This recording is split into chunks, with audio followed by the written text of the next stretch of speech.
राधे राधे दोस्तों, आप सभी लोगों के लिए कहानी लाई हूँ। कहानी का नाम है लव इज लाइफ। लोगों की लाइफ क्या है? इस संसार में अरबों लोग रहते हैं, जिनमें से कुछ अमीर हैं परंतु अधिकांश गरीब हैं।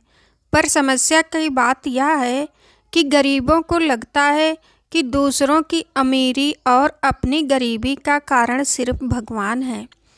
पर वास्तव में मनुष्य के कर्म ही उसका जीवन निर्धारित करते हैं, क्योंकि भगवान तो हमेशा सबको एक समान बुद्धि व ज्ञान देता है, लेकिन हर कोई अपनी बुद्धि और ज्ञान का विकास नहीं कर पाता।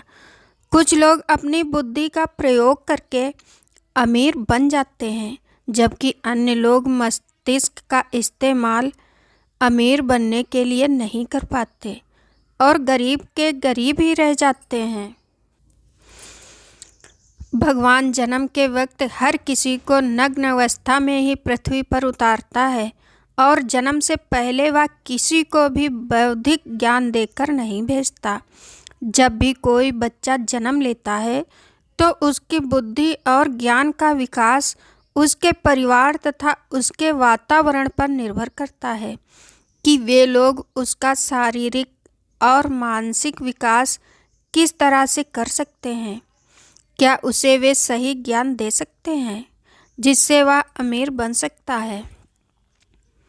जन्म के वक्त कोई भी इंसान ना तो गरीब होता है और ना ही अमीर। गरीब और अमीर अगर हो सकता है तो सिर्फ उसका परिवार, लेकिन भगवान उसे यह मौका देता है। अगर वह गरीब परिवार से जन्मा है तो वह अपनी मेहनत और कर्मों से अमीर भी बन सकता है। यदि वो बालक और परिवार में जन्म लेता है तो अपने कर्मों और कठिन परिश्रम से वो अमीर भी बन सकता है, या फिर अपने ही कर्मों की बदौलत वह ज़्यादा गरीब भी बन सकता है। यह सिर्फ उस व्यक्ति पर निर्भर करता है कि वह किस अवस्था में अपना जीवन यापन कर सकता है। ज़्यादातर लोग हमेशा अमीर ही बनना चाहते हैं, क्योंकि अमीर बनने के बहुत सारे फायदे होते हैं। अमीर लोग बिना ज़्यादा परिश्रम किए ही बहुत आरामदायक जीवन यापन करते हैं। हर कोई बच्चा जब भी किसी अमीर को उसकी सुविधाओं से भरा हुआ जीवन जीते हुए देखता है तो उसके मन में यही सवाल उठता है कि वह भी किसी तरह से अमीर बन सकता है और उसे किस दिन ऐसी सुविधाओं का आनंद लेने का मौका मिल सकता है। लेकिन कुछ लोग ऐसे भी होते हैं जिन्हें अपने जीवन में कुछ लक्षण नज़र आते ही नहीं। वे लोग एक साधारण सा जीवन जीना चाहते हैं, क्योंकि उन्हें सुविधाजनक जीवन में सुविधाएं तो दिखती हैं परंतु सुख शांति नहीं। भगवान भी शायद कुछ न कुछ सोचकर इस दुनिया में लोगों को अमीरी और गरीबी में बांटता होगा, क्योंकि भगवान अगर इस दुनिया हर किसी को गरीब बना देता तो लोगों को अमीरी की कीमत समझ में ना आती, और अगर हर किसी को अमीर बना देता तो लोगों को गरीबी में जीवन जीने का संघर्ष मालूम ही नहीं होता। अतः हम यह कह सकते हैं, पृथ्वी की रचना करने वाले भगवान ने लोगों को संसार में उनके जीवन की कीमत समझाने के लिए उन्हें अमीरी और गरीबी में बांट दिया होगा। बहुत सारे गरीब लोग अपनी गरीबी के कारण अपने हालातों को ठहराते हैं। वास्तव में मनुष्य के हालत ही उसे हमेशा गरीब बनाते हैं। हमें गरीब हमेशा हमारी सोच व हमारे कार्य बनाते हैं। हम अक्सर जैसा सोचते हैं वैसा ही हमारे साथ होने लगता है और हम ऐसा करने के लिए मजबूर हो जाते हैं। इसलिए अगर एक गरीब का बच्चा अमीर बनने की सोचे और अमीर बनने के सभी रास्ते अपनाए जिससे वह अमीरी तक पहुंच सकता है, तो वह निश्चित रूप से ही एक दिन जरूर अमीर बन सकता है। ऐसे अनेक शख्सियतों के उदाहरण मिल जाएंगे जिन्होंने अपना जीवन अत्यंत गरीबी में बिताया, लेकिन जीवन में अमीर एवं सफल बनने की उनकी सोच, इच्छा शक्ति और मेहनत में उन्हें आज अमीर लोगों की श्रेणियों में शामिल किया गया है। अतः इंसान पर मायने रखता है कि वह क्या सोचता है और क्या करता है। लोगों द्वारा यह भी कहा जाता है कि लोग अमीर पैसों से नहीं बल्कि अपने कार्यों से होते हैं। हमेशा वही आदमी अमीर होता है जो अपने कार्यों से संतुष्ट रहता है। इस कारण उसे संसार की हर एक खुशी का अनुभव मिल पाता है। वह अपने जीवन में खुद के लिए सबसे ज़्यादा अमीर होता है। कुछ लोग अमीर दिखने के बाद भी अमीर नहीं हो पाते क्योंकि उनके पास पैसा तो बहुत होता है जो सिर्फ उनकी अमीरी को दर्शाता है, परंतु लोगों के सामने प्रकट नहीं कर पाते। वे लोग अपने पास पैसा होने का तो बहुत सारा वजूद करते हैं, परंतु उस पैसे का उपयोग कभी भी अच्छे कार्यों के लिए नहीं कर पाते। अतः ऐसे लोगों को समाज दिल से गरीब कहलाता है।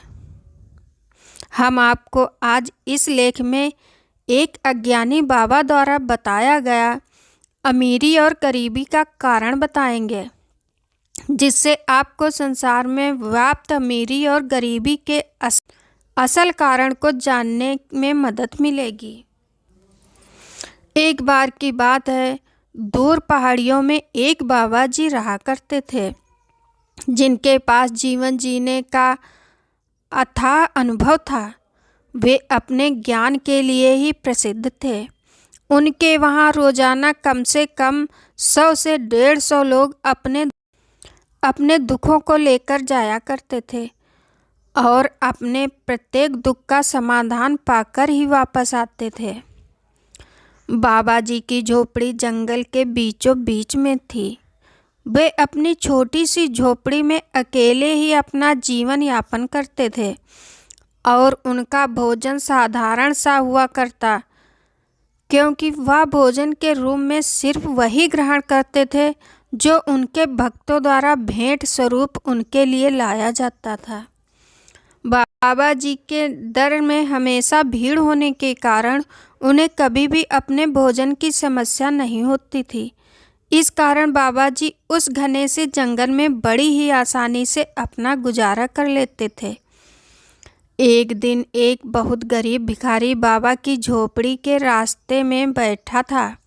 उसे वहीं पर बैठते हुए 2-3 दिन हो गए और वह हर रोज़ बहुत सारे लोगों को उस घने जंगल की तरफ दुख के साथ बढ़ते हुए देखता और वापस आते वक्त वह हर किसी के चेहरे पर एक चमकती हुई मुस्कान देखता।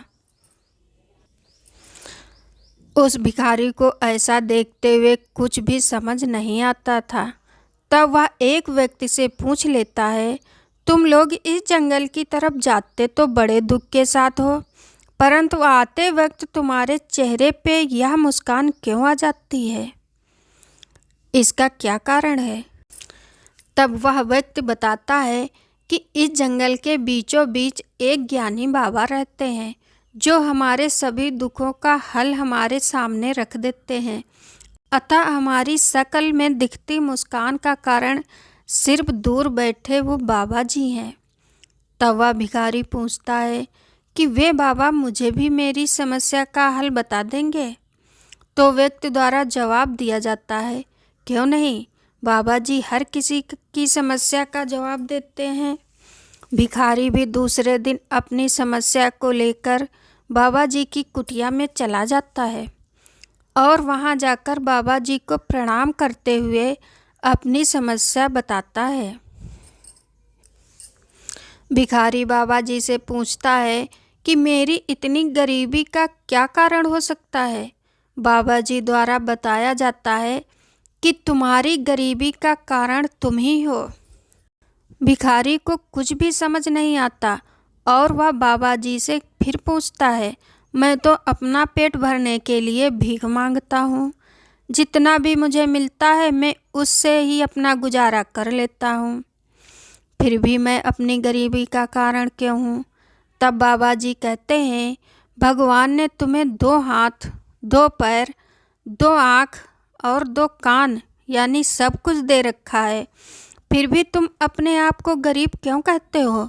भगवान ने जो सब तुम्हें दे रखा है वही सब एक अमीर को भी दिया है, परंतु वह अमीर अपने उन अंगों का उपयोग अच्छे कार्यों के लिए करता है जिससे वह खूब धन कमा सके और अपना जीवन बड़ी ही आसानी से यापन कर सके। परंतु तुम अपने अंगों का सही उपयोग नहीं कर सकते क्योंकि तुम्हें लगता है कि तुम गरीब हो। तुम यह कभी सोचते ही नहीं कि तुम भी अमीर बन सकते हो। तुम अगर भीख मांगना छोड़ दो तो तुम एक दिन अवश्य अपना जीवन जीने योग्य बन जाओगे और चाहो तो अमीर भी बन सकते हो। तुम्हें अमीर बनने के लिए कठिन परिश्रम करके पैसा कमाना पड़ेगा। जिन पैसों से तुम अपने लिए आरामदायक वस्त्र खरीद सकते हो और महसूस कर सकते हो कि अमीर हर कोई बन सकता है, और तुम्हें यह भी पता चल जाएगा कि तुम्हारी गरीबी का कारण सिर्फ तुम्हारे कर्म है। फिर बाबा जी आगे कहते हैं कि भगवान किसी को भी अमीर और गरीब में नहीं बांटता। हम अपने आप को स्वयं अपने कर्मों से अमीरी और गरीबी के तराजू में तौलते हैं। एक इंसान जैसा सोचता है वैसा ही करने की ठानता भी है और धीरे धीरे वैसा ही बनने लग जाता है। इसलिए हमें हमेशा अच्छा सोचना चाहिए और अच्छे कर्मों की तलाश में आगे बढ़ना चाहिए। हमें इस कहानी से यह सीख मिलती है कि भगवान कभी भी किसी को अमीरी और गरीबी में हमारे कार्यों के अनुसार ही बांटता है। यदि हमें भी अमीर बनना है तो हमें बचपन से ही कठिन परिश्रम करने की आदत डालनी चाहिए और हमेशा पॉजिटिव सोच कर ही अपना जीवन एक अच्छे लक्ष्य की ओर ले जाना चाहिए, क्योंकि अमीर और गरीब बनना हमारे हाथ में निर्भर करता है। अतः मैं यहाँ हम इस सदी के सर्वोच्च धनी व्यक्ति माने जाने वाले बिल गेट्स द्वारा कही गई बात दोहराएंगे। इंसान अगर गरीब पैदा होता है तो इसमें उसकी गलती नहीं, पर अगर वह गरीब ही मर जाता है तो यह उसकी गलती होगी।